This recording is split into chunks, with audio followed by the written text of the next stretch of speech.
ITda bitta eski muammo bor. Ya'ni qanaqangi desangiz, dizaynerlar dizaynni qilib bergandan keyin uni implementatsiya qilish, ya'ni kod yozish uchun juda ham ko'p vaqt ketadi. Va odatda qachonki biz programmistlarni bo'shashini kutib o'tiraverardik, chunki dizaynlarimiz chizib qo'yilgan va aynan shu narsani implementatsiyasi uchun vaqt kerak edi. Shu narsa birdaniga o'zgarib ketib qoldi. Chunki kodingda AI modellari tezlashib ketib qoldi. Ya'ni ular zo'r yozadigan bo'lib qoldi. Endigi katta problema, yaqinda o'sha bitta konsalting kompaniyaga, IT kompaniyaga borib konsalting qilganimizda, ya'ni dasturiy ta'minot bilan shug'ullanishadi.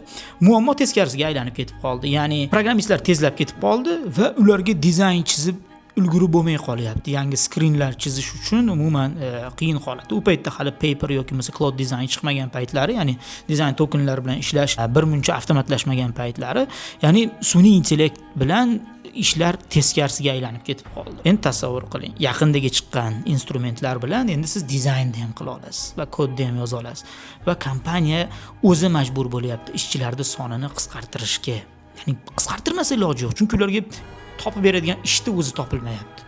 Shu sababdan juda ham ko'p kompaniyalarda sun'iy intellekt tufayli qisqartirishlar yuzaga kelyapti.